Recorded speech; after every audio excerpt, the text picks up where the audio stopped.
Scalar versus vector பாத்துலாமா? So first ஸ்கேலர்னா என்ன, வெக்டர்னா என்னன்றத பாத்துலாம். ஸ்கேலாருக்கு எண் மதிப்பு மட்டும்தான் இருக்கு, மேக்னிடியூட் மட்டும்தான் இருக்கு. சோ அப்ப ஸ்கேலார் எதெல்லாம் சொல்லும்னா, ஏதாவது ஒரு பொருளை எனக்கு எண் மதிப்புல சொல்லணும்னா, நான் இவ்ளோ வாங்கியிருக்கேன், இவ்ளோ கேஜில இந்த ஒரு பழம், இவ்ளோ கேஜி பழம் வாங்கியிருக்கேன், என்கிட்ட இந்த நான் வந்து இவ்ளோ ஸ்பீட்ல வந்துட்டு காரை டிரைவ் பண்ணி போனேன், நான் என்கிட்ட இவ்வளவு எனர்ஜி இருக்கு, இவ்வளவு பெர்சன்டேஜ் ஆஃப் எனர்ஜி இருக்கு அப்படின்னு எண் மதிப்புல சொல்றதுக்கு நமக்கு யூஸ் ஆகுறது எது அப்படின்னு பார்த்தோம்னா இந்த ஸ்கேலர் அளவு. அதுவே வெக்டருக்கு மேக்னிடியூடும் இருக்கும், டிரெக்ஷனும் இருக்கும். அதாவது எண் மதிப்பும் இருக்கும், திசை மதிப்பும் இருக்கு. அப்ப இது ரெண்டையும் சேர்த்து சொல்லும்.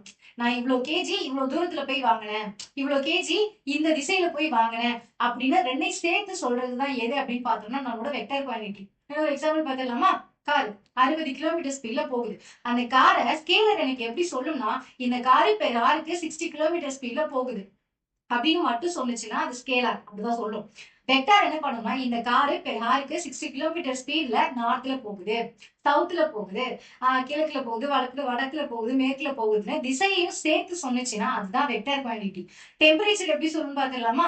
ஸ்கேலார் எனக்கு வெறும் எண் மதிப்புன்னு சொல்லிட்டேன், அப்ப டெம்பரேச்சர் எப்படி சொல்லணும்னா 30°C அதோட முடிச்சிடும். ஆனா வெக்டர் என்ன பண்ணும், எனக்கு பெர் ஹாருக்கு 15 கிலோமீட்டர் ஸ்பீட்ல காத்து பயங்கரமா வீசுது, எங்க வீசுது, இந்த திசையில வீசுதுன்னு நம்மளோட வேல்ராஜ் மாதிரி பேச ஆரம்பிக்கும். இதுதான் வந்துட்டு வெக்டார் குவான்டிட்டி. சோ ஸ்கேலார் குவான்டிட்டிக்கு எண் மதிப்பு மட்டும்தான் இருக்கு, திசையை சொல்லாது. வெக்டார் குவான்டிட்டி திசையும் சொல்லும், எண் மதிப்பையும் சேர்த்து சொல்லும்.